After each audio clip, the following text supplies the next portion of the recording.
Greetings, brothers and sisters. Glad to have you here and glad to have the attention that you're giving to our show. I appreciate it very much. Appreciate it more than you know.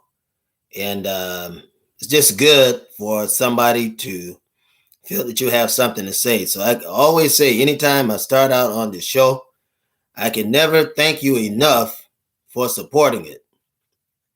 Never thank you enough for not letting the white man turn you around, according to this show. And I know he's been busy.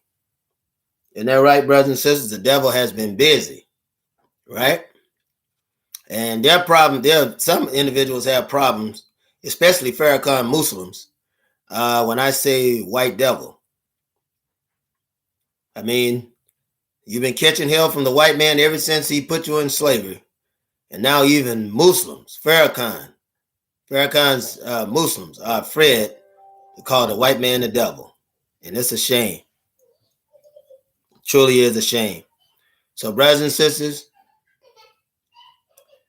the lesson that we have today, another hot topic.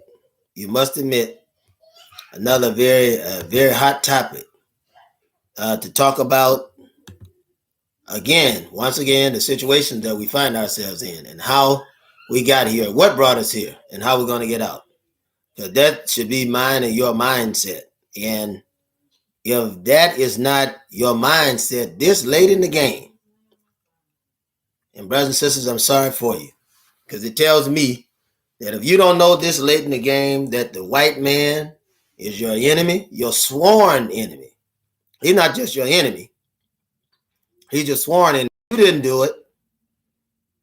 He's not your enemy, right? As far as you're concerned, but you're his enemy as far as he's concerned. So that's why I said the white man's your enemy. You know, and he's wise in what he does and what he has done, because it was him that brought you here. I want you to see how hypocritical your friend is, right? I want you to see how hypocritical your friend is, and then we're going to go on and talk about our show. When we said the Breakfast Club, eating at the table of agents. I know it now. You said, well, the brother's paranoid. He think everybody in front of us is an agent of the white man. And the only answer I have for you in that, just have one answer. That your enemy, if you know your enemy, why, and I gotta ask you this question. Why would your enemy, and I want you to think about this, really, really think about it. Why would your enemy put you in slavery? Your enemy that put you in slavery, why would they certainly have a change of heart and allow you, through the teachings of black nationalism, black independence, surface to the place where you are above him? Now, you know as well as I do that the man ain't going to do that. You already know it. You already know it. I just thought that I would ask you, because I don't understand why he would do it. I have no understanding as to why the white man, who went through all of the trouble of putting you in slavery, I mean, even fighting war and losing some of his own men, right? Why would he, once he's gotten you in slavery and you fought your way out, right? Blood, sweat, and tears to get you free, red, black, and green, RBG, come on somebody. And you get out, you're doing as good as him, right? Physically, socially, religiously, psychologically, mentally, biologically, and otherwise. You build up Tulsa, Oklahoma, and he bombs it. He bombed Tulsa, Oklahoma. As it said, the Black Wall Street. He bombed it. Right? All because you were doing good. Now, the man was trying to destroy you back then. It ain't changed. There's nothing has changed as far as the white man's plans and agenda for the future, you're not a part of it. You're in it, but not as an owner. He has you marked down as slaves. And proof of which, if the white man has his way, he's going to go back to slavery. I know what I'm talking about. I know what I'm talking about. Now, there are brothers and sisters right now saying, you sitting beside some of them, right? Or they'll tell you tomorrow, look, ain't no way we'll be put back in slavery. The white man ain't that crazy. I'm like, here this man is shooting you down in the street, killing you in your home, killing you in your cars. Isn't that right? Killing you on demonstrations, killing you in the churches. Huh? Everywhere on your job, everywhere imaginable, this man is killing you. And you still have foolish Uncle Tom stupid idiots. I hate even using that vernacular, brothers and sisters. Hate even repeating those words. But you got some Toms, some turncoats. Even right now, listen to us on the show.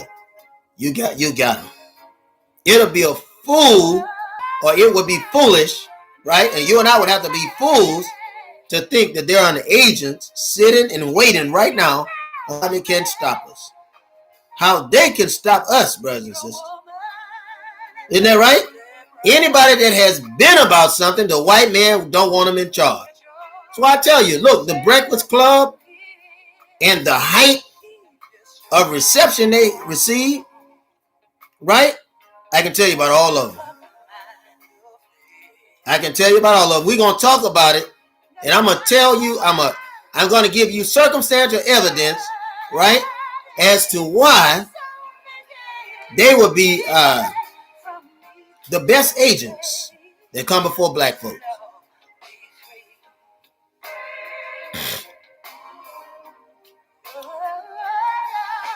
And if you look at DJ Envy. DJ Envy. Look, I want you to just think about this. Angela Yee. You look at DJ Envy, and he looked like a cop. Look just like a cop. You look at Charlemagne the God, he looked like a felon, right? Turned informant for cops. Now, when you look at their life, then you have to question it. And we're going to go over it, especially Charlemagne the God. And I say that because the white man made him famous. And if you look at his track record, right, he don't know much about Charlemagne the God. Where does he come from? What real substance does he have? White man put him in front of you, you take it and accept it and say, oh, we got another revolutionary. Same way that they put Grandmaster Jay in front of you. Right?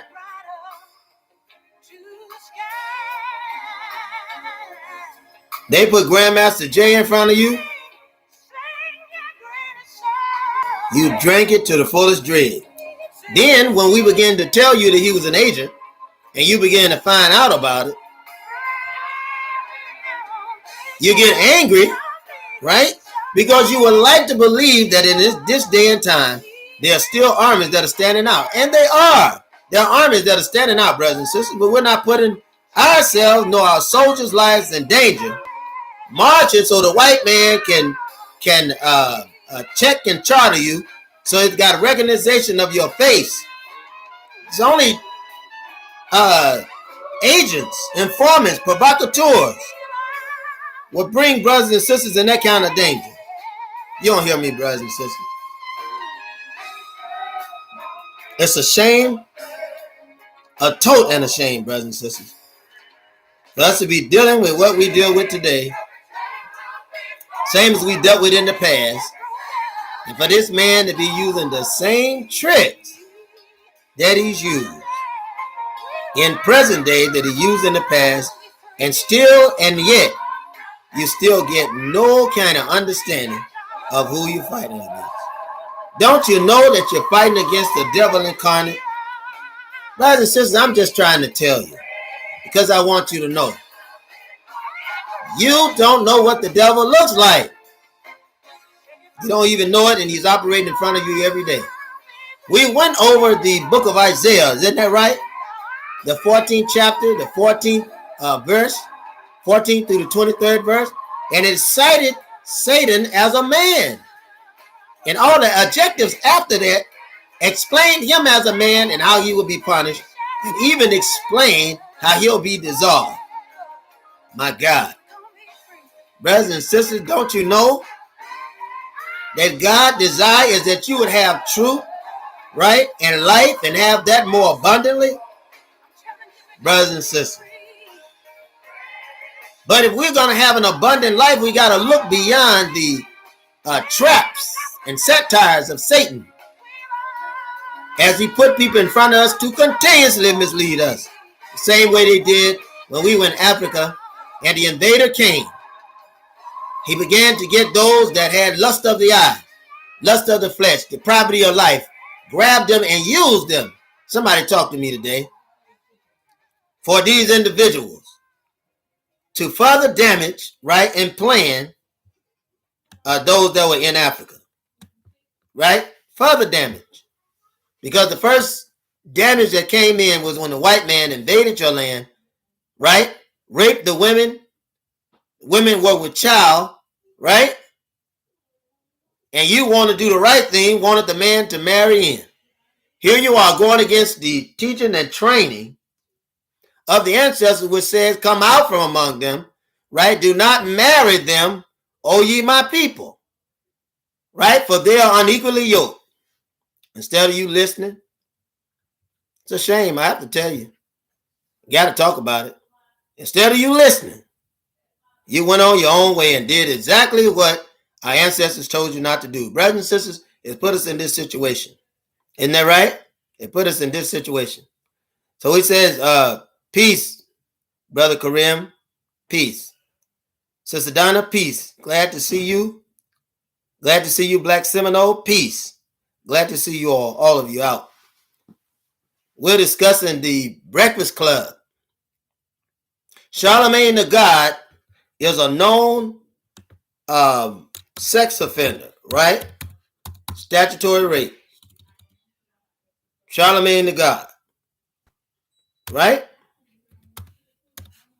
Charlemagne the God.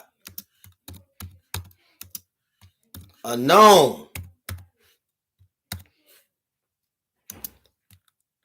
pedophiliac. Known pedophiliac. I want you to look this up. Known for it. Known for it. Now, I'm not saying to be caught in a situation where you made a mistake and the government has put you under the cell. That's one thing. That's one thing. But Charlemagne the God is a known pedophiliac. So any young girls around him, and possibly boys, you never know, around him is in danger. Okay? So let's be real. Let's be real. He wasn't arrested when the case came up. They didn't even arrest him. Slap on the wrist. He's back on the social media. Right? We're going to talk about it. Charlemagne the God, where he come from. Not much information on him. That's what you know. When you have an agent, there's not much information on these agents. Right? Never much information on them. And you try to get people to see, but they don't pick it up right away. Each time that somebody came on that show, including Nikki, who was hurting, each time that somebody came on that show, right, he made it his business to implement how unracist he was. I mean, the fool don't even know you black. You can't be racist anyway. However, he went out of his way. He went totally out of his way to say it. He went out of his way to agree, when Nikki was on the show, to agree with the executive producers who ousted her or pushed her back from Hollywood. Now, always, you can never judge a person from where they come, but you can judge them by their actions. Brothers and sisters, you can never judge a person where they come from, but you can judge them by their action, how they respond and deal with situations. Right? Charlemagne the God's name is Leonard Larry McKelvey. That's his name, Leonard Larry McKelvey. You know, for the federal government, it's important. It's very important that they have those three words. If you look, Lee Harvey Oswald, Malik Zulu Shabazz. Listen.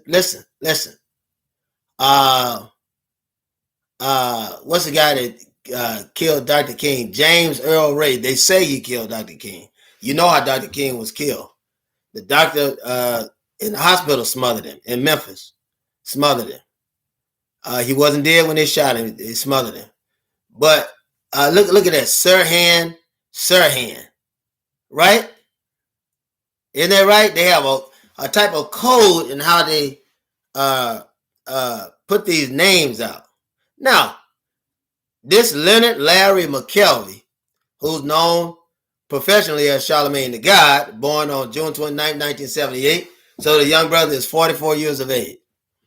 Now, they say he's an American radio host and television personality. Okay? He's never been a television personality, but he is a radio show host. And see, this is what they do. They pump him up. We're going to talk about all of them. We're going to talk about all of them because I want you to get an understanding of why I say this. And I study and research everything I can get my hands on, right? And never put anything out of my mouth until I'm certain that I have enough circumstantial evidence and as well actual facts that have to be questioned, right? And no agent, right? No narcissist agent, right? Like to be questioned, such as Louis Farrakhan. He don't like anybody to question him. Feel like he's above reproach, right? Charlemagne the God's the same way too, but he's always ready to attack, right? Any individual that's ready to ask him the truth, to give him a level of truth, he's ready to attack. So now look at this. His name, Leonard Larry McKelvey, right? That's his name. That's his name. I told you.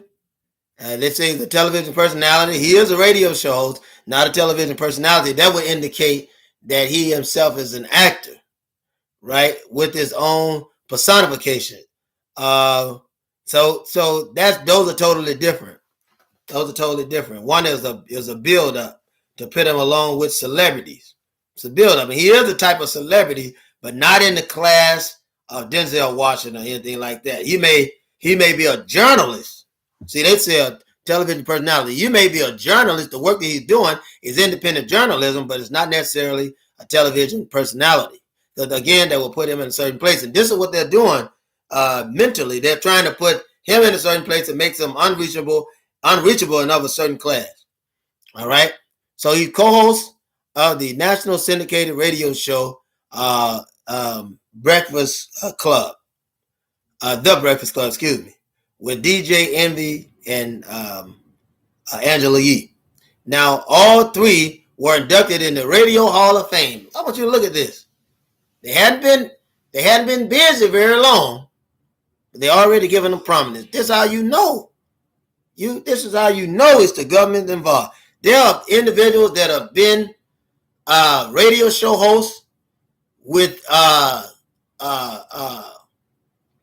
Bernie Mac, Tom Joyner, and D.L. Hughley, which some of them to have reached that, it took them years and a full career in order to do that. Here, they come on. We don't even know who they are. Don't even know where they come from.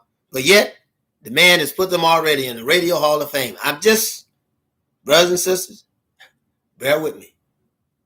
Just bear with me because you'll begin to see it. Some of you already see it now. So it was inducted into the Radio Hall of Fame in 2020, right? For the work on the show. And then look, he also hosts the late night show, God's Honest Truth and Comedy Central, right? Now from this one show, which involves television, because the other one is just televised radio. So I'm trying to sort of get you to see what I'm talking about and where I'm going with it. Okay, because then you'll begin to understand what's going on. The God's Honest Truth and Comedy Central. Okay? All right. Now, look at this.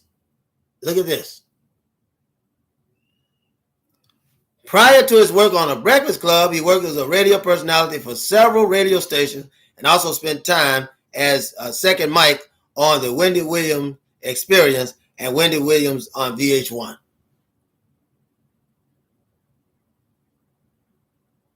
And so how to disqualify him? I'm just want to know. Just want to know, that's all. How to disqualify him to be a television personality.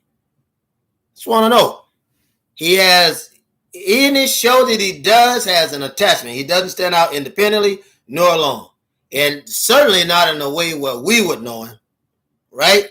But the government has to build him up to give people confidence. And look, even the way that he appears on the show, the way that he dress, the way that they dress is to draw a certain crowd, right?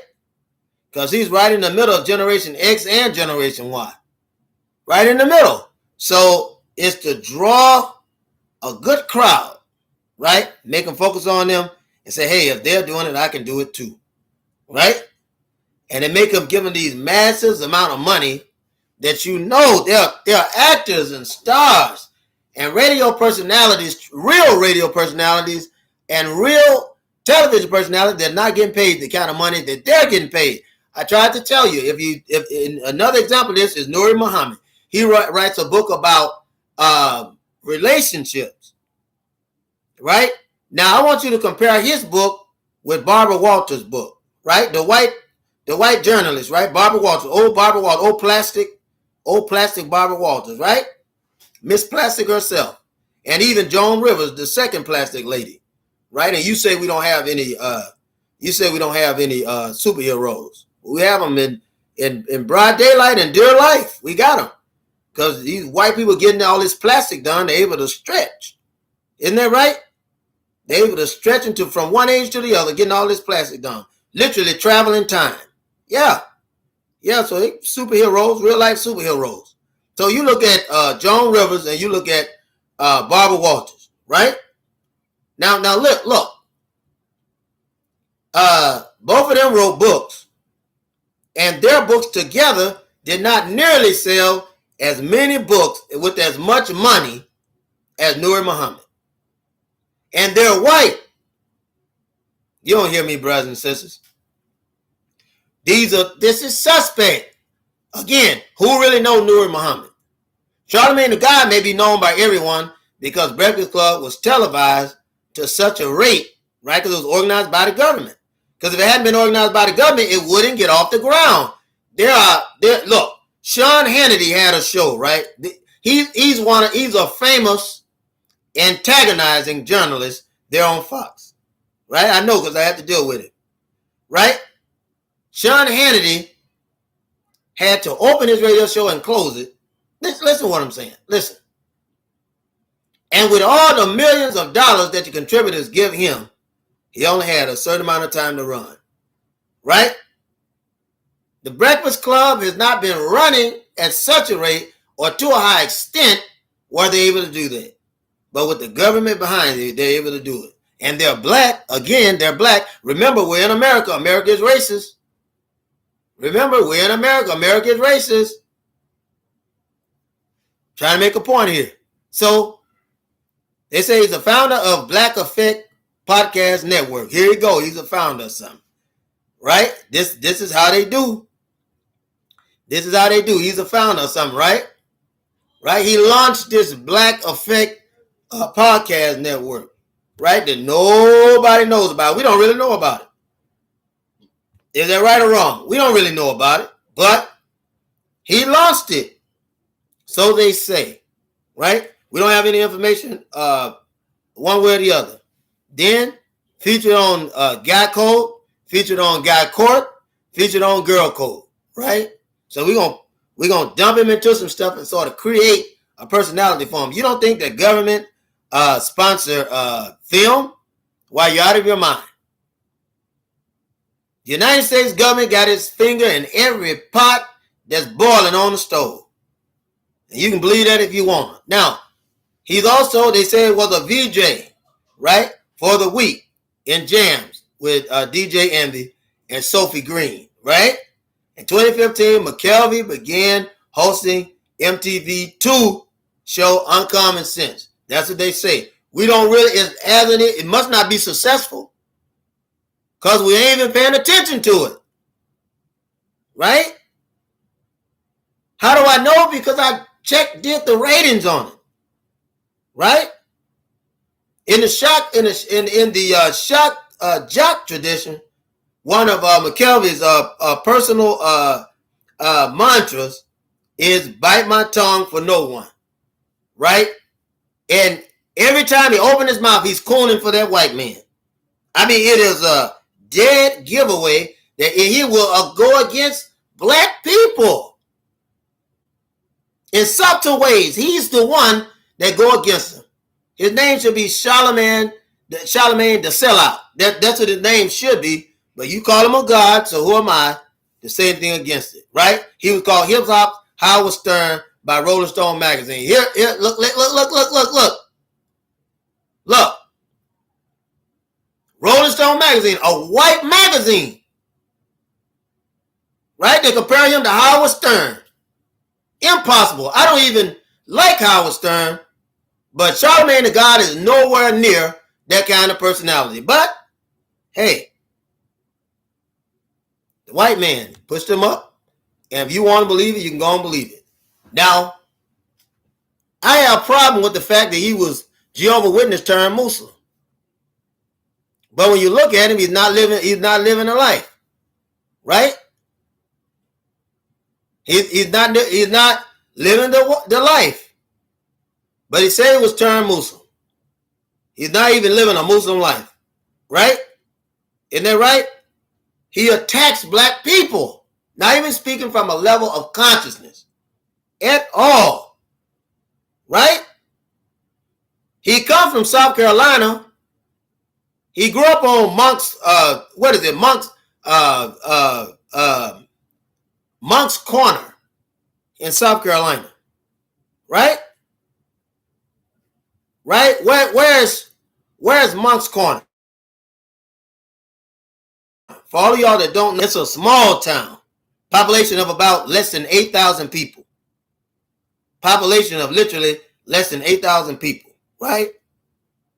It's part of the Charleston, North Carolina, Charleston, Summerville Metropolitan, I guess you want to call it that, region. But it's up in there. Very small area, right? Now, if you've been to South Carolina, right, which I have, you've seen Monk's Corner, which I have, then you understand exactly what I'm talking about. Not saying that he can't make it. I'm just saying the rise is suspect. You have to be watching this, brothers and sisters. Look, Farrah Gray, the son of Dr. Khalid Muhammad, little Farrakhan, his name was Farrakhan Muhammad. Dr. Khalid Muhammad named him after the most honorable minister, Louis Farrakhan. And I said most honorable because that's his name, but I think he's less than honorable. You'll hear me say that often. Farrah Gray wrote a book called The Millionaire with Bill Clinton, right? Writing a synopsis for him.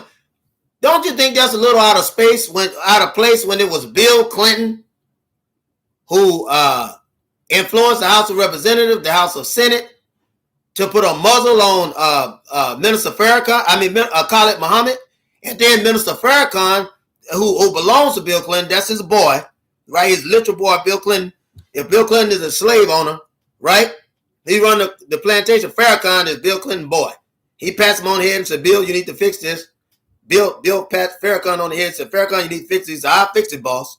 And he goes over, right, and said, I don't like what Dr. Khalid said about the Catholics and the Jews, even though what he said was truthful, it was repugnant, so on and so forth. Here he is doing what Master says, right? Posing as a Muslim. You should have known when he got Dianetics that he was no Muslim. Same way with just because you got a bow tie on don't make you a Muslim, right? Right? Charlemagne the God say he's a Muslim, right? But he moves like a Jehovah's Witness, right? He say he's a Muslim, but he moves like a Jehovah's Witness. Come to find out he was a Jehovah's Witness. He said he turned Muslim, right? I'm just saying. I just want you to know, right? Now look, listen. I'm going to tell you, this is how they get these felons to turn agent. They have to get something on them. Charlemagne the God was arrested as a teenager twice for possession and intent to distribute marijuana and cocaine. There's nothing different, right? You had a lot of brothers that were selling drugs. The only thing that I'm saying is that he did this, right? Not once, but arrested twice. He's not even in jail.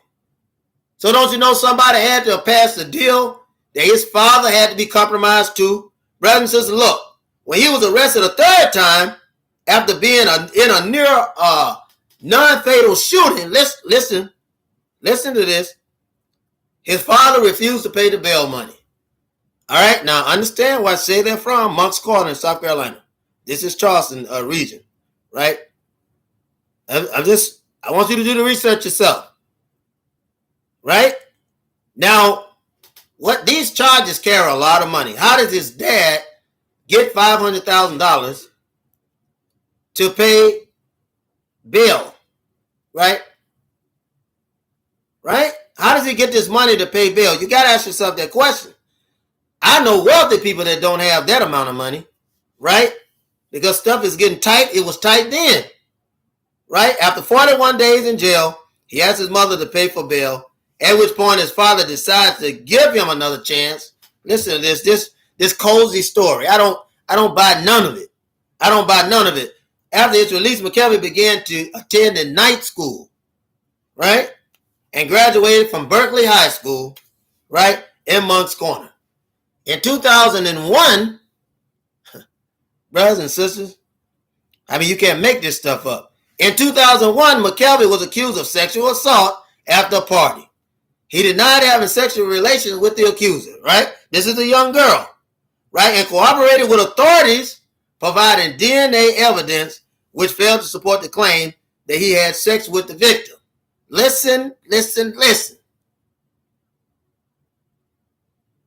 Eric, look, what black man, you know that when they say he's charged, right? Even if he was with the minor trying to talk to her, right? What black man do you know they're going to take time to do a DNA, right? Right? I know lots of brothers that were charged with sexual harassment or rape that is doing time. Isn't that right? You know them too. But they're going to wait to give DNA evidence, right, which failed to support the claim that he had sex with the victim. The sexual assault charges were dropped. Listen. And later, he pled guilty to a misdemeanor count of contributing to the delinquency of a minor. You can't make it up, for which he received 3 years probation. You can't make it up. Can't make it up. This is what it was dwindled to. Now, on the actual case, right, the girl is complicit to say he had slept with her, right, which makes it statutory rape. But they couldn't find any DNA evidence of that particular time in the claim, right? Trying to paint it out for you, so you'll know, right? The government helps these guys, subsidize these guys to keep you and I, right, in the dark. This is what happens. See, peace crack kills. This is what happened. So all of this money, right, from Monk's Corner, all of this money, brothers and sisters, when the medium salary there is no less than $38,000 or no more than $38,000, the median salary. And that's the average salary. They tell us that his parents had money. We still don't know exactly what they did. His daddy, look, listen. If Charlemagne was selling drugs, then that means he comes from a drug family, right? Let's do some regular math, right? When we make our decisions, everybody make their decisions. And I'm not getting on them for getting into a little trouble because it happens. But all I'm saying is, where did he get the money from? Normally, the occupation of the child is the occupation of the father. This is a vicious cycle. The father's occupation becomes the child's occupation. The father's actions become the child's actions, right? Isn't that right? Unless we work hard against it. Unless we work hard against it. Right? Unless we work hard against it. So, look, also, Crack Kill said also his close relationship with the vice president. That's true. That's true. Sister Donna, yep, is near Charleston. That's correct, near Charleston. And his dad owned, run mom and pop restaurant in small Monk's Corner. You see, exactly, Sister Donna. Right? Small restaurant. Do you understand what I'm saying? We have to research it. You just wait till I get on the other brother, DJ Envy. Right? DJ Envy, because you're going to see right through Angela Yee. You're going to see right through that. You're going to see right through it anyway. But those two are cops. Yeah, you don't believe that the federal government will put police in certain areas? They make them drug dealers, right? They make them store owners. They make them auctioneers. They make them wealthy individuals. Why wouldn't they use police officers to pull off, which is CIA, FBI, to pull off tricks? Trying to catch big fish. While you're out of your mind if you think they don't do it. They do it, brothers and sisters. They do it. But before we get into that, I hope that the sister is ready. Because if the sister is ready, she's going to come before us. I hope that she's ready. I don't know that she's ready or not. But I pray, my desire, my prayer that she is. She's ready to come before us. Sister, are you ready? Sister, are you ready? Yes. So the sister is going to come before us to give us what she has. And we're going to go on and talk about Angela Yee. And first, we should talk about DJ Envy before we talk about Angela Yee. But this is very, very, very important. You know, it's crazy. It's crazy. And you notice that DJ Envy and Angela Yee are buttermilk colored, right? Black people. Now, I'm not trying to offend anybody, and because my wife, the sister, is buttermilk colored, but I know both her parents are black. But my point is simply this: is it may not mean nothing for us to be light-skinned people, right? Light and dark. For black people, because black people could be light, dark, almost to damn near white. And it doesn't mean anything because we're black people. But what I want you to understand is that the government, when they arrange things, they always arrange, right, with the light on top, right, the dark on the bottom. I just want you to know that. Because when you see their positions and see the way that they talk about them, right, they're going to paint them up real good. You're not going to have that much information on them. And that's how you know that they're police, right? But they will exploit a felon, exploit his quote-unquote changes, right? Especially when he's an informant and agent, right? And provocateur. They'll build him up because they got to build him up based on his background, right? But they're deadlocked when we talk about DJ Envy and Angela Yee. It's going to be a deadlock. So, but I want the sister to come before us, brothers and sisters. Thank you for your patience. And I know that the sister has something great to give us. And I can't wait to hear what Allah God has given her to give you and I. And brothers and sisters, one thing I love, that when the sister comes forward, she's going to always talk on things that we haven't been thinking about and hit us with knowledge. And then also tell us about her normal practices and her book and all of that, because these things are very important. And we pray to God that you would see forth to blessing us and supporting that as well, because we certainly need it. We thank you. We want to thank you so much. All the people that are viewing, and especially the pillars of the show that are always on with us, because without you, the show wouldn't be a success. So, brothers and sisters, if you please, without any further delays, let's bring our sister on.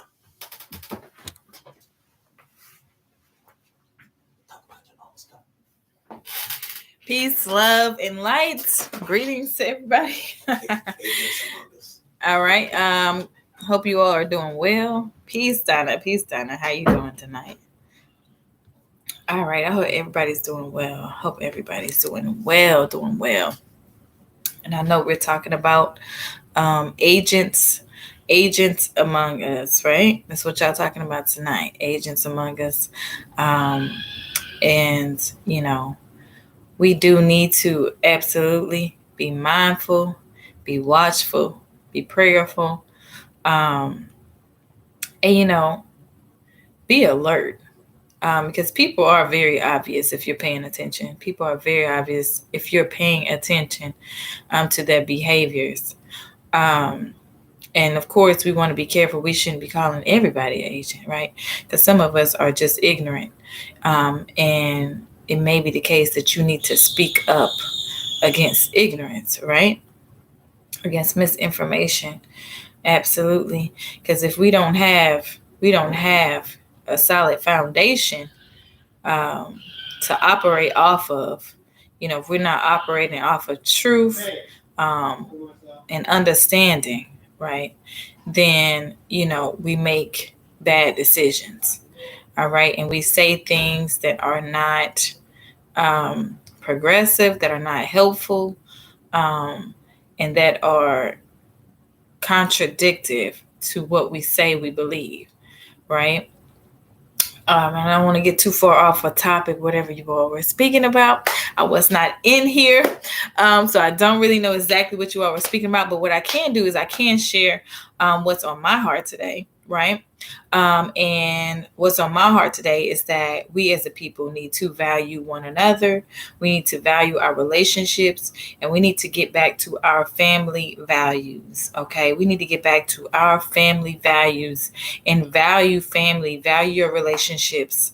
Okay. With one another. There is no greater asset that you have in your life than people. Okay. Good people. No greater asset to you than people, than your relationships. All right. And you should always value human life over everything. And human, HUE, human life. Value human life over everything. Absolutely. And yes, I am purposely excluding a certain species. Absolutely. You understand. So, that being said, we need to value our relationships.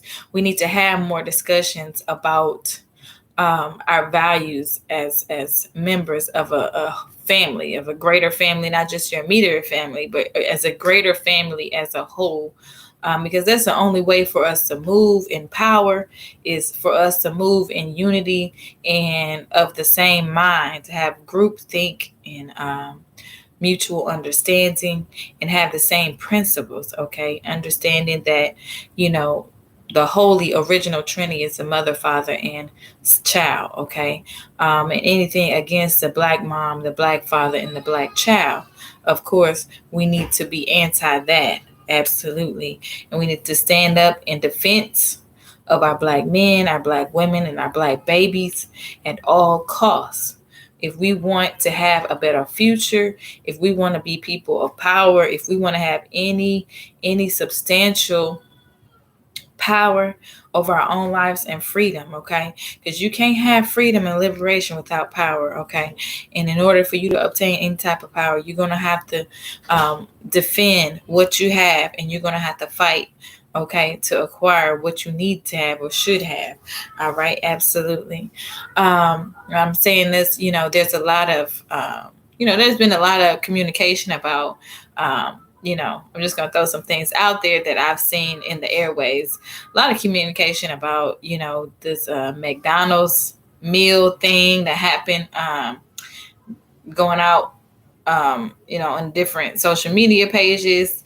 If you don't know what I'm talking about, just really quickly, there was a guy who brought his child some food, and the sister had several other babies, and she said he brings the child. She said he brings the child food every other day. He don't bring any food for the other children. He brings McDonald's and drops it off for his child. Now, there's a lot of things, a lot of conversations around it, which I think is great. I think it's great for us to have these kind of conversations about what our values should be and what we should value. And we should value people over everything.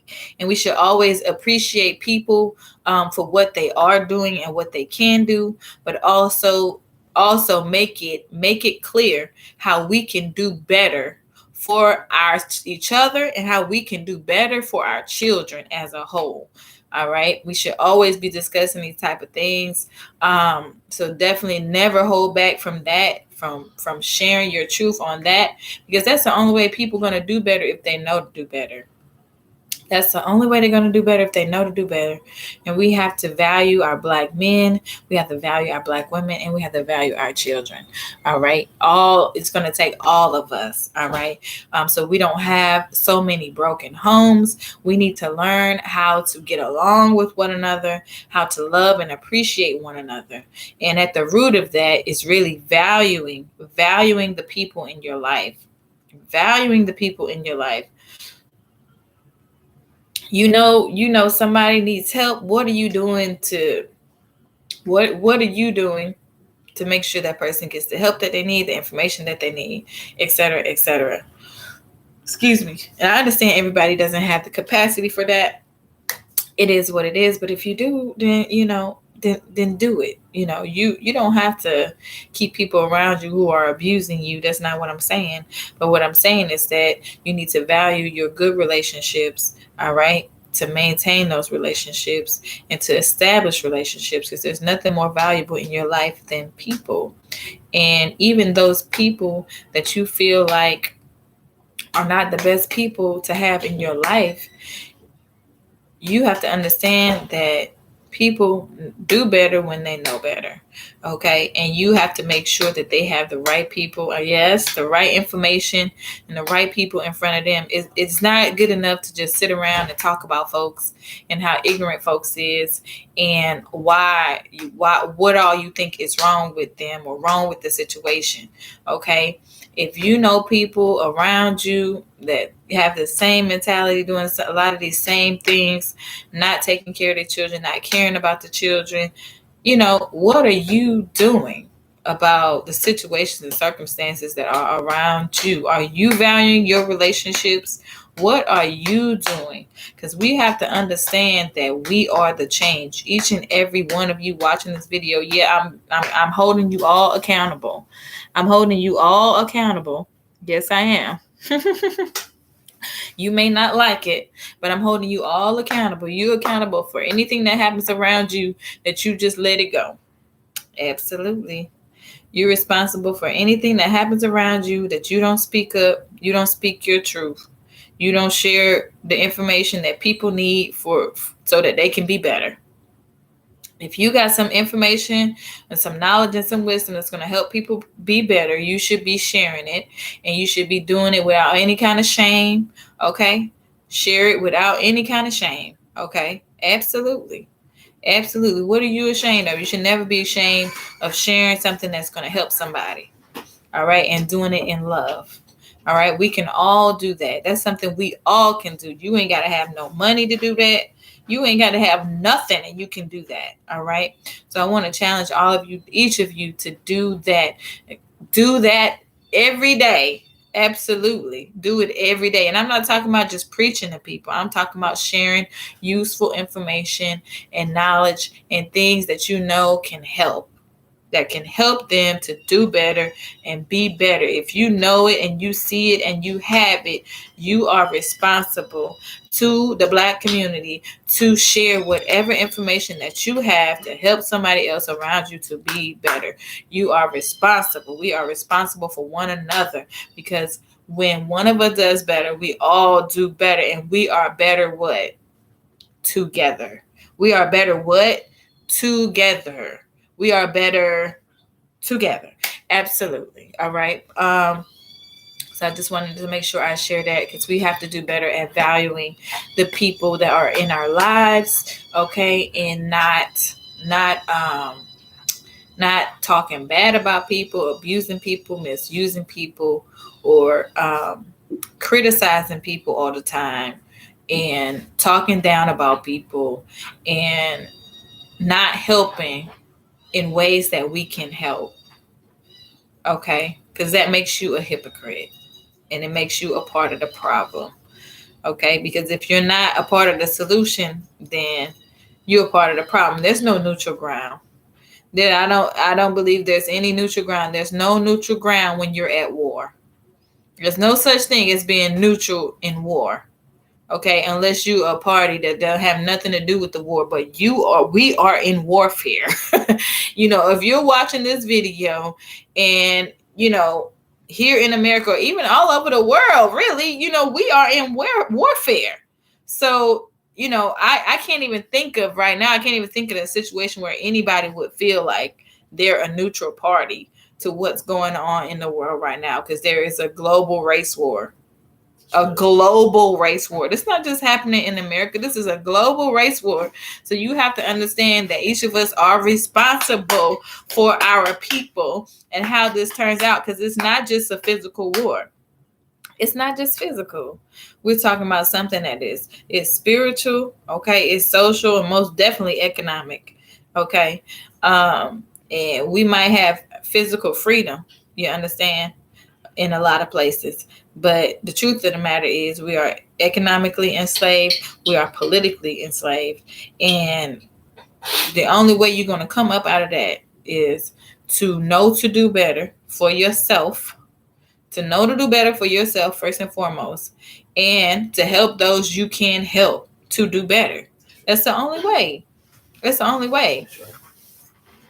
So, I do challenge all of you to do what you can do where you are. Use whatever resources you have where you are, because those are the things that God's giving you. And that means God's giving you whatever you need where you are. You got to use what you got if you want to get more. You got to be responsible for the people you have in your life. If you want more people in your life, you got to be accountable and responsible for what you have in order for something to be added to you. That's just the law of the universe. That's the way things work. That's just how it works. That's just real. And so, I want to encourage you to love on your people. Love on your people, and not just the people that can give you something, but the people who need some love. All right, because a lot of our people out here needing love. A lot of people out here dealing with mental health issues, dealing with thoughts of suicide, especially with everything that's going on right now. So I just want to encourage you all to really look out for the people in your life. Look out for the people in your life. And be wise, most definitely. Be wise when you do it. And that being said, I appreciate you guys' help to support and saving lives. So supporting my book on free birth. The free birth class starts next week. All right. If you want to join that class, please get in on that class so you can learn how to birth competently and how to save lives. I do have a birth worker extension as well. You can find information about that class and purchase that book. And what is free birth? Free birth is birthing without a medical professional attending your birth. And this is important for us to know and understand, because our mamas and our babies are dying in the hospitals giving birth, and it's not because they're sickly or don't have money. It's because they're killing us. We're in a global race war. They are killing our babies and our moms in the hospitals. They're harvesting their organs and everything else. All right. So you have to understand that. if you have checked on your license to be an organ donor, you better be extra careful. I'm just being honest. Because got to tell the truth. It is what it is. They are killing us in the hospitals. Also, you'll see on that website different information. You can find out what the rates are in your state. And also how you can get involved to locally to make a change where you are in regards to that. All right. And the book is available there. Also, you'll see on that website our virtual homeschool co-op, which is very important. It's an important element in making sure that we are building a better future for our children. So if you want to enroll, we do have open enrollment. We're in our summer session right now. It's summer school time. Summer boot camp. And I teach sign language class for our summertime and a math class, playing math games. I love to have more of you coming out to teach. And it is virtually online. You can sign up, enroll in the homeschool co-op on that website. Also, if you want to support by purchasing a candy bar, the children are selling candy bars to help raise funds so they can get devices and other programs to enhance their online learning. You can definitely do that. Get a candy bar. Minimum donation $5 per candy bar. And it is to raise funds. I designed the labels for the candy bars myself. You'll see it on the website. You can click that link. I put it in the live chat if you're watching the recording. Also, am I forgetting anything? Also,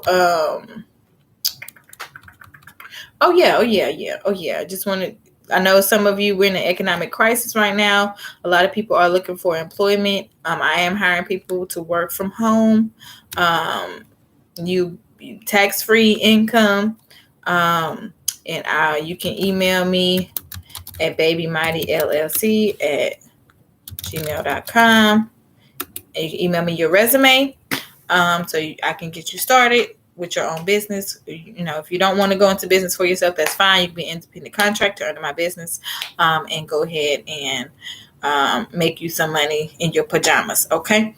And I think I'm probably am forgetting something. If you need to, you want to learn more about me or my service, listen to some of my music, or request a phone call. You need to talk. If you are a female, you can definitely go to my website and request a phone call. Look at the different services that I have available for you all, and products and solutions, because I love providing solutions to our many problems that we have as a people. And that's all I have for you today. So I'm going to let Brother Minister come on back to you all. Thank you for listening, and I hope you have a wonderful night. Peace, love, enlightenment, Black power.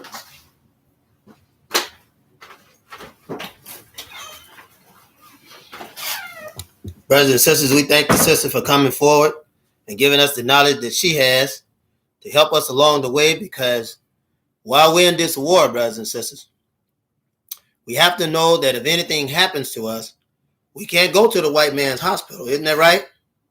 If something happens, right, we can't go to his hospital. If we get shot or stabbed by the enemy, we can't go to his jail, right? We already see that they're killing us in the hospitals, killing us in the jail cells. We already know that, so we can't go. If we're in an economic crisis, which we are, we have to have a plan A and plan B, brothers and sisters, for our own grocery stores, our own neighborhood stores, right? To do it like the old folks did in the past, start opening up stores in our homes, right? Take a room out of our home and make it into a little convenient shopping center or your front porch or something. Find something that you can do in your community, sell, that brothers and sisters in your community will buy or will allow their children to buy, to begin to start pulling resources within your community, right? So the sisters letting us know we've got to have our own stuff. We got to have our own stuff. There's no way that we can be successful in fighting this war if we don't have our own stuff up. So we got to get our own stuff up and running. Now,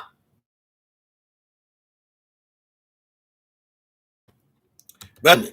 There are men doulas. We can have men doulas, right? You can help be responsible for that lady or that brother that needs you to assist him, right, as he go in privately to his wife, a brother that would have you on standby just to make sure everything is going okay. Isn't that right? And that you'll be able to guide him respectfully and responsibly, if that's the case. If that is the case. But we don't want any, we want to be proper training, right? For brothers to be able to assist those that have need, just like sisters will be able to assist those that have need, but we don't want anyone standing irregular. So we have a certain rule set for brothers as they go in as doulas, the same way we have it for sisters when they go in as doulas. So this is very important and very good for you to get, for you to learn, so that baby, the first face they'll see is the face of their parents, their mother or their father, or the mother and the father. So that's the importance of it. Now, brothers and sisters, we were talking about, had talked about DJ Envy, talked about Charlemagne the God. Now we want to discuss DJ Envy. Now, I told you that for police, they never have all of the story. You know, anything tough on them, they'll never have it. They have these little short synopses, and that's about it. So this DJ Envy, his name is Rayshawn Casey. Okay? He was born September the 3rd, 1977, right? They got this group of people. I just want you to see it. Right? All of them are 44 years of age, by chance, from different areas. Brothers and sisters, think, right? There's 3. The government move in 3s. Told you that. Even names. Lee Harvey Oswald, right? Right? Isn't that right? They move in 3s to say the name, right? James Earl Ray, right? All right, so brothers and sisters, just think about that. Now we have Rayshawn Casey, right? Born September the 3rd, 1977, right? Charlemagne the God is born when? 77, isn't that right? Right. So he's born around the same time, right? Around the same time. So this is something that we have to pay attention to, right? Charlemagne the God actually is born in 78. He's born in 78, but around the same time, because he's 44, 45. They're within the same range, Now, Rayshawn Casey is known as DJ Envy, right? American disc jockey, right? Record producer, radio personality, record producer. We don't know that side of him yet, right? We haven't seen that side of him yet, but that's what he is. That's what they say. Not to say that he doesn't do it. A lot of people do a lot of things, but have not made it in that particular occupation, right? So he's one of 3 hosts on the syndicated television show, right? Or radio show, The Breakfast Club. We should say televised radio show, right? The Breakfast Club, right? Alongside Angela Yee, right? Charlemagne the God, Power 105.1. We know the scenery, right? We know the place. But I just want to touch on the things that you don't know. Now, Casey, right, graduated from Hampton University, right, 1999, with a degree in business management. You know Hampton University, right? It's a private historical Black research university in Hampton, Virginia, right? It's founded in 1868. You already know it's an HBCU, right? Hampton was an agricultural and industrial university, same as all the Black colleges was in the South, agricultural and industrial. It was established by, listen to this. Listen, brothers and sisters. Told you, whenever the white man is involved, the coffee is cooled, right?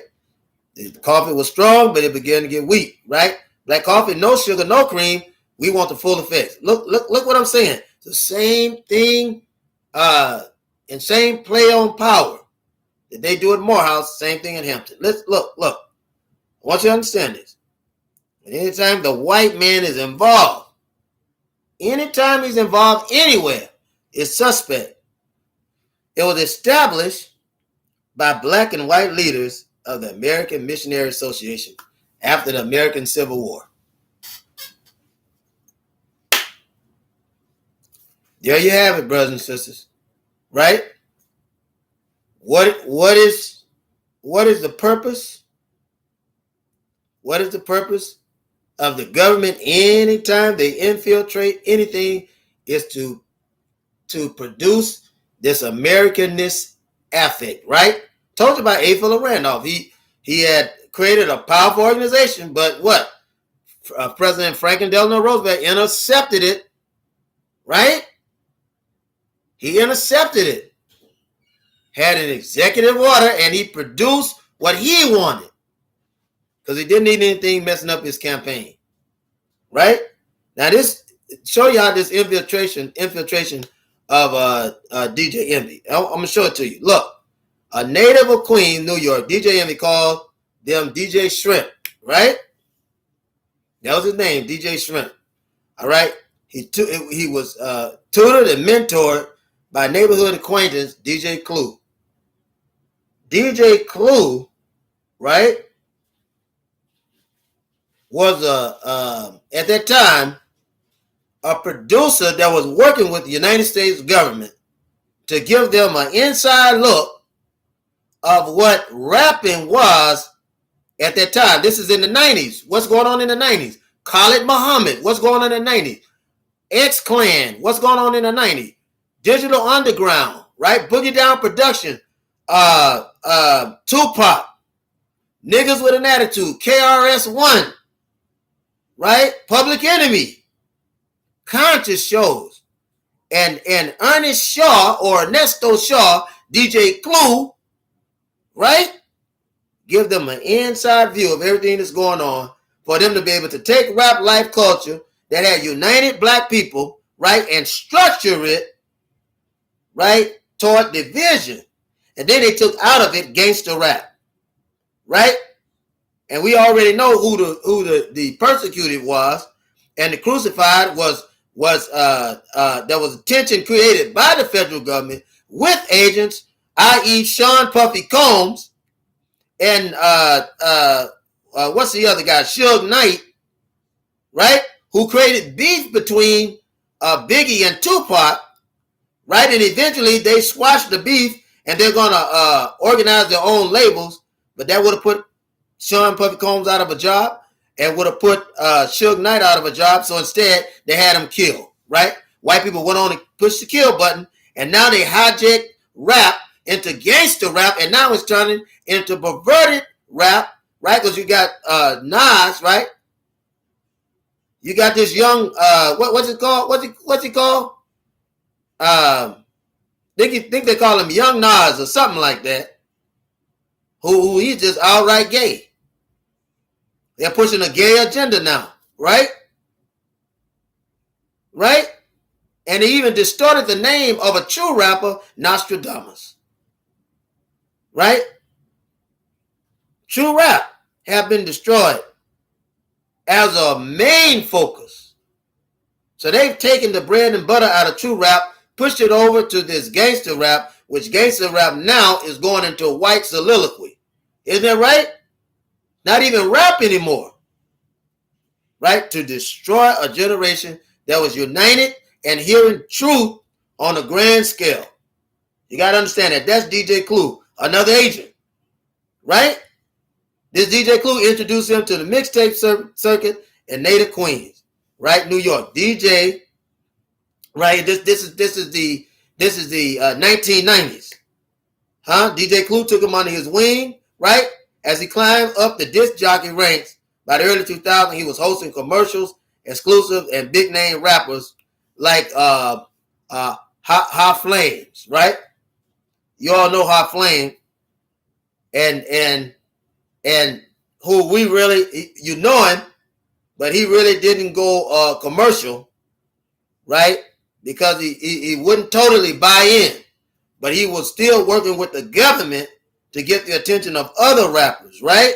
That were, again, working right along with the government. If you look at them, all you got to do is check this.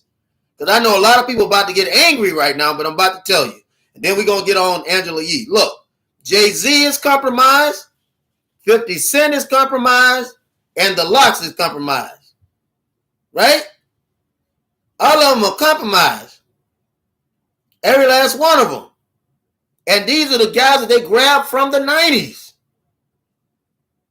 They grabbed them from the 90s. Anybody they could use and misuse and rebuild to take the black community totally off its course.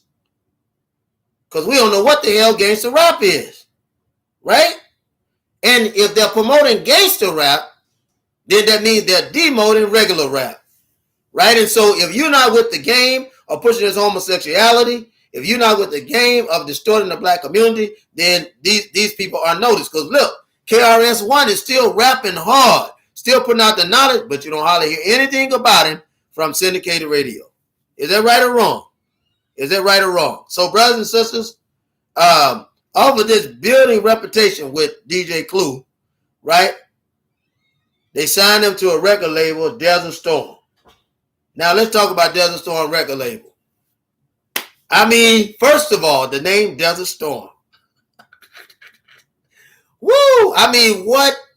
Brothers and sisters, you can't make this stuff up. The devil will always play his hand. Let me tell you about Desert Storm Records.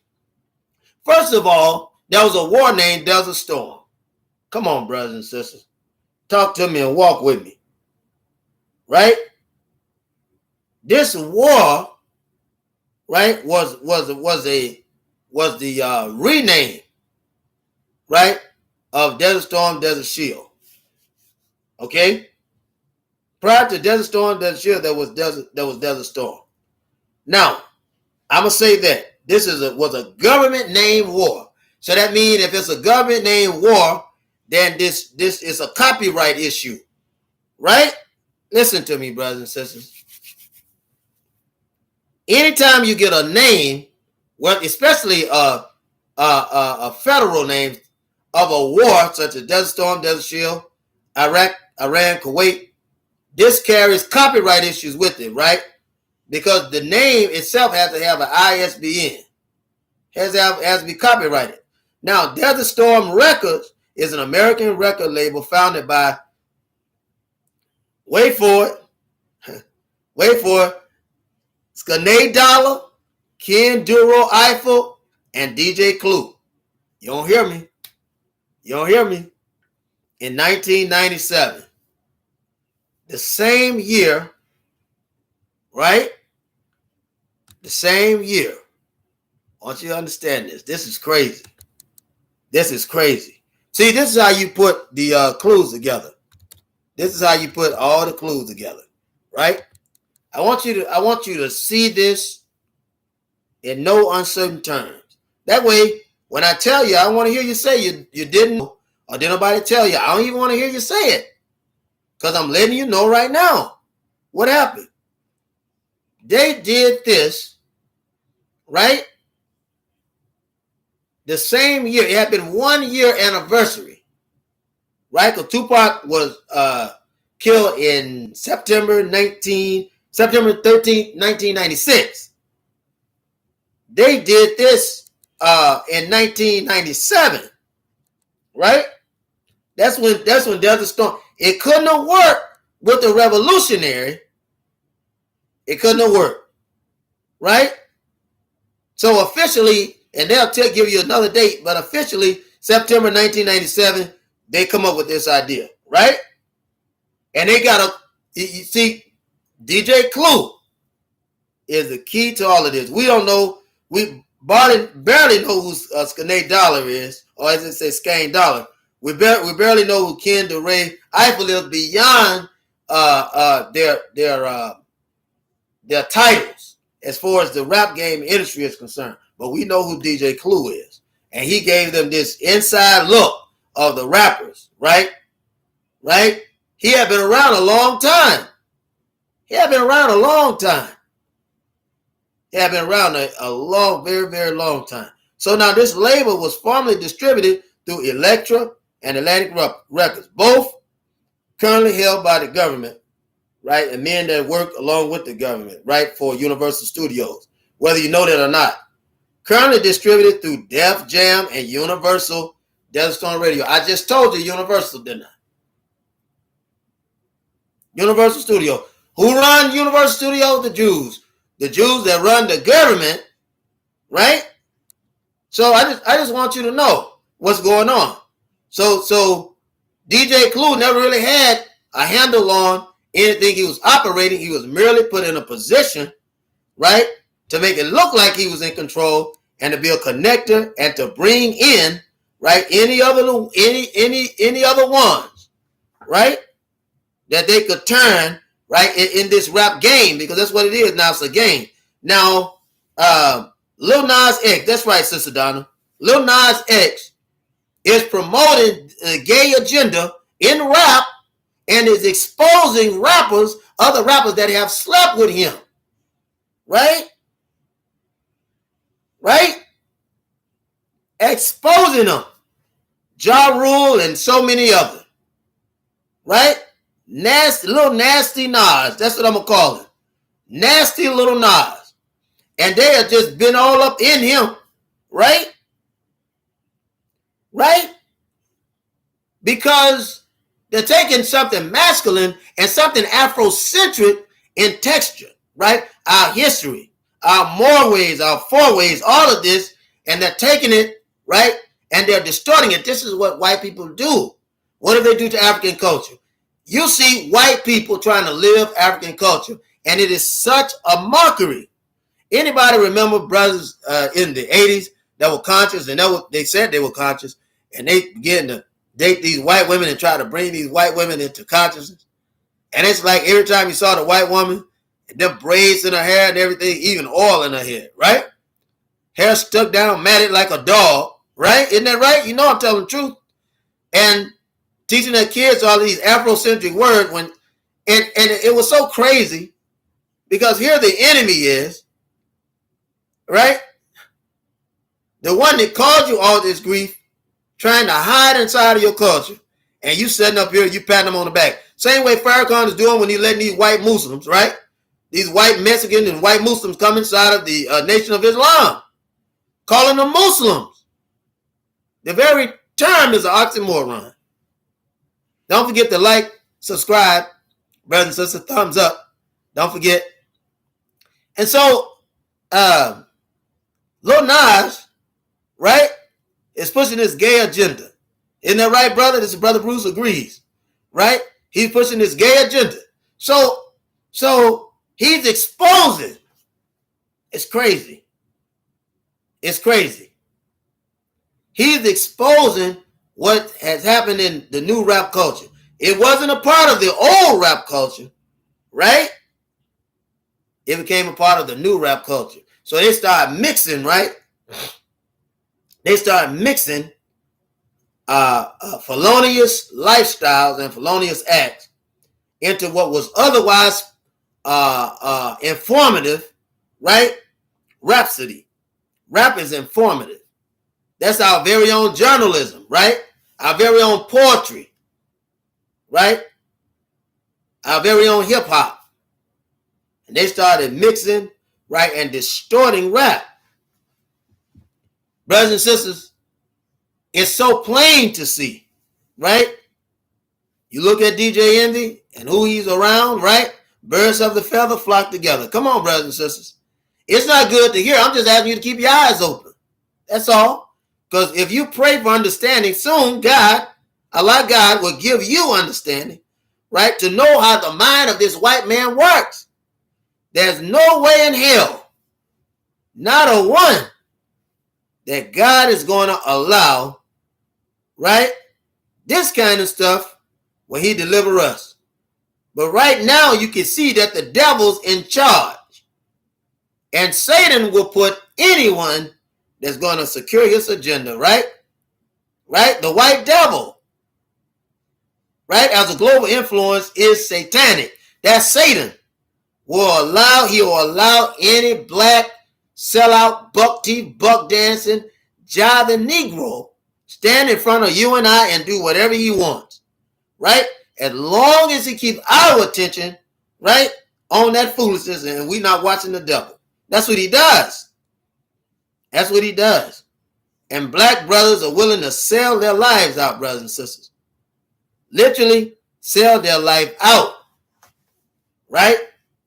So I'm just letting you know. You have to be, even Jesus, right? The black Messiah, Yahshua Aliyah Asa. Jesus, his real name. Yahshua. What did he say? He said, watch as well as pray. Right? Isn't that right? Submit yourself, right, in prayer, but be observative also. That's what he's saying. That's what he's saying. Right? So we have to observe what's going on. We have to watch it. Let me watch what's going on. See what's happening. Yeah, let me watch what's going on. Oh man. Well, he's a coon too. Yeah. Right? Calling it what it is. Stop giving black folks a pass, brothers and sisters, when they've proven to you over and over what they are, who they are, and how they got there. Don't give them a pass. Brothers and sisters, don't forget, you can always bless us with the Cash App. I always said, brothers and sisters, we're going to be here regardless, but we want you to help us fight to keep the doors open, and we've almost got it done. We've got, 3 more books to sell. We sold one, so we got 3 more books to sell. I ask that you look forward to buying a book on the site. Just look at the support the movement, a pin at the top of the comments, and you'll see it. And maybe you can influence someone else to buy a book. Even if you don't, influence someone else to buy a book. And influence them certainly to come on the show, as you're already doing, because it is building up, and we are getting more subscribers. Remember, we're trying to hit that 500. We hit that 500 as a half mark, then we only have 500 more to go so we can get to where we are. But brothers and sisters, this is very interesting to me when I found it out. And I've been doing this research for 3 years. This particular research, I've been doing it for 3 years. And so we know that in my claim is this, is that Charlemagne the God, felon turned informant, right? Turned provocateur, right? Turned agent. My point is, DJ Envy was a cop in the first place, right? You look at him, he looked like a cop, right? A narc, right? No real history in the rap game or anything like that. They grab another agent, a known agent. Everybody knows DJ Clue is compromised. Anybody with any sense knows it, but they grab him, right? He's the one that gave the federal government the whole eye look into the rap, and to literally go around taping brothers and sisters, right? Taping legitimate brothers and sisters who they will later destroy, right? With drugs, second wave of drugs, right? And crack cocaine. Second wave, first wave was Rick Ross. The second wave was the government planning of drugs and cocaine in the black community. And then they went on with ecstasy, scissor. And then, as you can see, it became scissor, right? And then ecstasy behind it, right? And then other stronger forms of mental health and pain pills, right? Which push you over to a meth type of addiction, right? So you had opioids, which are being pushed by the doctors, handled by street handlers. Isn't that right? Right? I'm just letting you know. I'm letting you know. All of this. You can't knock him out of it, because he was very much a part of it. DJ Clue, right? So we know that he himself was an agent and informant, and many of them in the rap game will tell you that. They know. You go to original rappers, they will tell you that. KRS-One and all of them guys, they'll let you know the truth. If you want to know it, they'll let you know the truth. Right? Right? They'll let you know it. Now, brothers and sisters, let's talk about Angela Yee. Who is she and where does she come from? Right? Who is she and where does she come from? Okay. Brothers and sisters, she's born in 1976. January the 3rd, 1976, Angela Yee. Right? Okay. This is her name, supposedly. Supposedly. Right? Right. Now, I'm telling you, you can't make this stuff up. They say her name is Ye. Who am I to challenge it? But just wait till you see the background. You'll be able to judge for yourself, right? This is the CIA right here. CIA agent, Angela Yee. Look, it's an American radio personality, host, national syndicated morning show, The Breakfast Club with DJ Envy, Charlamagne the God. She's on the board of governors. Listen, brothers and sisters. She's on the board of governors of We Are Family Foundation, right? Board member of the American Foundation for the University of the West Indies. Listen to me. She's tied in, right? Literally tied in. 46 years of age. Literally tied in.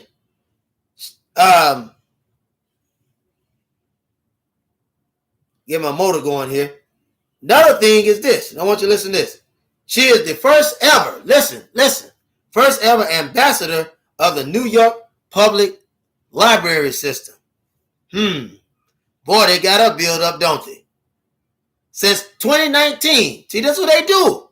Bag up all of this stuff and make them untouchable.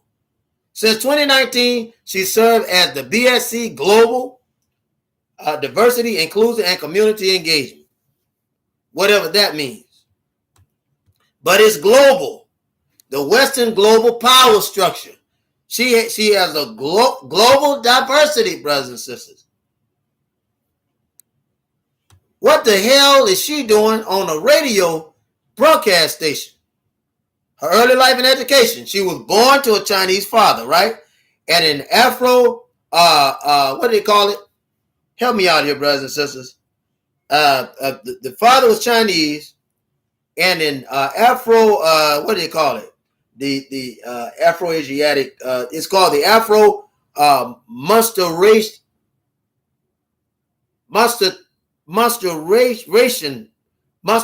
That's what it was. Mauricelm mother.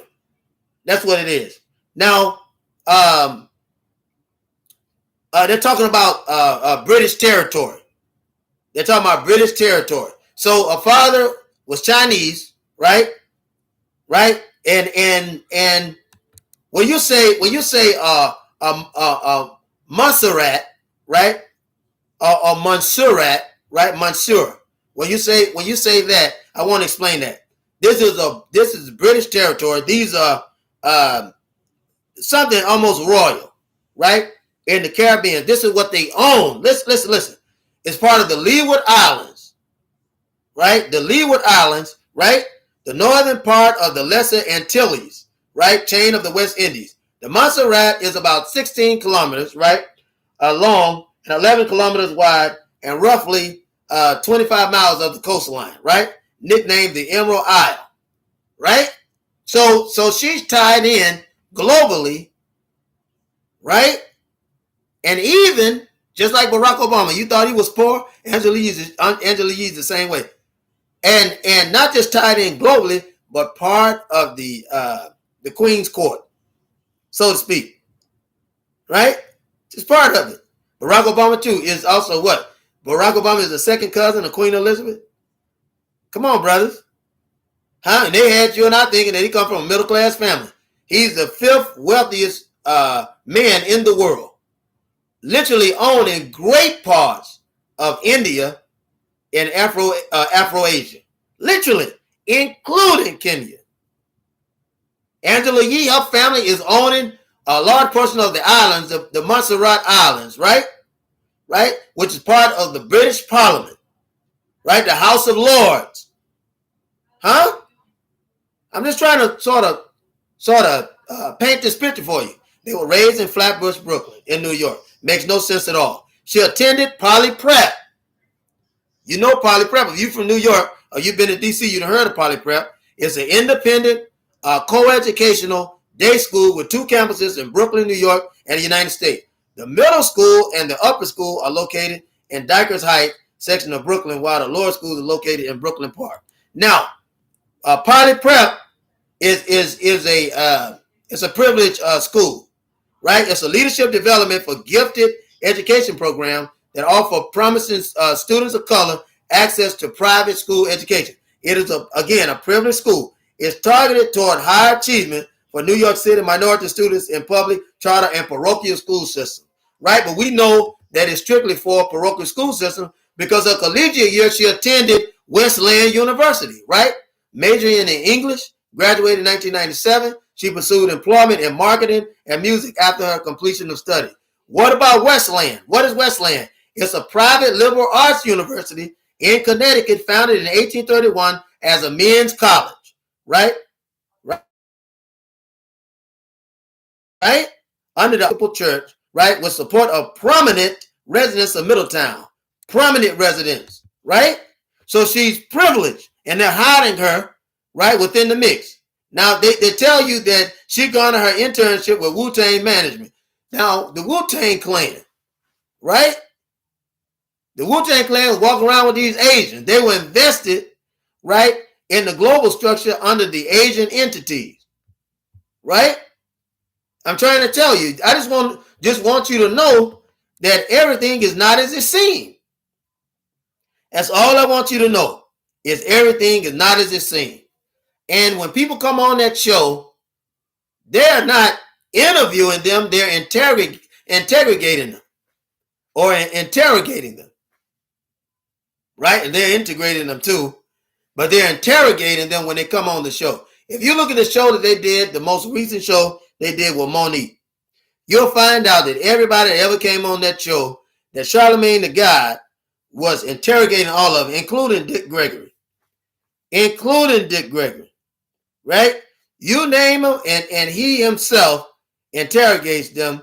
They may come on the show to visit, and there may be a few laughs going on, but he's constantly slipping stuff in. He's paid to do it. And you know, when you got a step and fetcher type of Negro, you know what a step and fetcher is, don't you? Yeah, old step and fetcher, right? He was stepping, he was fetching, right? White people paid him millions of dollars. Millions of dollars. We're going to talk about him too. Millions of dollars to exploit black people, right? And make fun of them, right? Just like they hire us today and our comedians to make fun of themselves. Isn't that right? Isn't that right? Cat Williams. If you saw Cat Williams on the street, you'd think he was a pimp. Isn't that right? He positioned himself as a pimp. Isn't that right? Right? And I tell you he's a pimp. Right? America poses him as a pimp. And he'll be all right, right? As long as he do it on American terms. That's what happened to R. Kelly. R. Kelly would have been all right, but he wanted to pimp on his own terms. He wanted to be on his own terms, right? He wanted to be on his own terms. And for that, he paid the price. Not to mention the family that R. Kelly, quote unquote, had offended, the families that he, quote unquote, had offended were bringing their daughters to him, right? They were exploiting young women to him. They were giving the young women drugs, right? Holding them backstage so R. Kelly could see them. Not one parent was prosecuted, right? Shouldn't the parent have been prosecuted? Should have been prosecuted. But it's the example. Let's make an example out of these black people, and we're going to find who we want to attack, and we're going to attack them. So we're going to get R. Kelly. If we got to get Harvey Weinstein, we're going to get R. Kelly. Let's get R. Kelly too. If we're going to do that. And also we need a white woman to get, right? So they kept hopping on Harvey Weinstein and this other guy that killed himself, the wealthy guy that killed himself in the prison. And then they put the white woman, right? The heterosexual white woman, they took her down too. Isn't that right? Isn't that right? So the devil will get his own. Huh? The devil will get his own. If it means getting you, he'll get his own. But you'll see that lady's going to be released. And eventually R. Kelly, when he's ready to play ball, right? Because he's going to have to come out ready to play ball the same way that Bill Cosby did. You'll see that he'll come out released too. They just want to show them who's in charge. That's all. That's all. And say, we'll destroy your life. We have the ability to destroy your life if you don't do whatever we ask. So I'm telling you, when they come out, and you've heard it here first, they're going to release R. Kelly. They're going to release him. I don't know if it's going to happen through a president executive order. I don't know what is going to happen, but they are going to release that brother. They're going to release him. And when they do, you need to be aware of R. Kelly. When they release him, he won't be the same. He'll never be the same again. Never be the same again. So brothers and sisters, that's all I have for you today. I hope that this was informative for you. Right? And I thank God for you. Thank God for you watching this show. Thank God for you feeling like we have something that we can offer to you. I thank God for that. And it's going to take you and I on every level. On every level, it's going to take you and I to be able to do what needs to be done. Nobody can do it but us. But brothers and sisters, before we move, we got to get all these agents. We got to get these agents out of the way. We got to get them out of the way. If we don't point out these agents and get them out of the way, we're not going to have anything to conquer, and we won't even have any soldiers to fight. That's just the way it is. I hate that it's that way, but that's just the way it is. Because you have to tell our people and show them. You have to warn them, right, and raise their antennas, right? Our people got to raise their antennas, right, so they can see. Right, here we are, we're cosmic people. Isn't that right? Right, our ways are higher than that man's ways because he come out of the ground, come out of the cave. But our ways are higher than his ways, right, because he come from the low depths of the earth. Right, and our ways are higher than him, as high as space is and heaven is from the earth. So we can't expect that man to think like us. We can't expect him to act like us or be like us. We can't expect that, brothers and sisters. Because he just don't know what to do. And he's the baby of creation. And if you keep letting him make these mistakes, there won't be any of us left to get him under control. So brothers and sisters, I want to thank you for showing up. I want to thank you for being here with us. I want to thank you for all that you do and will do. Don't forget that we have the books. We have our link. Please, brothers and sisters, help us sell these 3 books. And we need it. We certainly need it to be able to push through this last horrible month that we have. And we want to thank you for all that you do. Certainly come on the show. We're going to be pushing the show regardless and building it up. Tell brothers and sisters to subscribe, and hopefully they'll find us to subscribe quickly so we'll be able to meet our demands and meet our mark. Brothers and sisters, you be encouraged. And if there's any blacks that you're around, try to mend those relationships, right? Unite, because in unity there's strength, and do your best to love one another, right? We have to love one another, brothers and sisters, and wake up to the problems that we're all in and the problem that we're all under. And I know that if we do that, we'll be all right. If we do that, we'll be well, brothers and sisters. But we'll never be well coming against one another. We'll never be well hiding from the truth, because we got to have the truth. The truth is what we need in this day and time. We got to have truth, and we got to have what God, the Almighty God, has given us, right? And that's the faith and the trust, right? The faith and the trust that we must have in him, right? And to see him, right, as the all-powerful God who will encourage us and strengthen us and awaken us, right, from this death and sleep that we're in. You and I are asleep, brothers and sisters, and we've been asleep far too long, and we sleep in a dangerous hour, right? The hour that we sleep is dangerous. So we got to wake up, brothers and sisters. We got to wake up and see what's in front of us, while we be out of our mind to believe that the devil don't have agents around trying to distort everything that we're doing, trying to mess up everything that we're doing. We be fools to think otherwise, right? Isn't that right, brothers and sisters?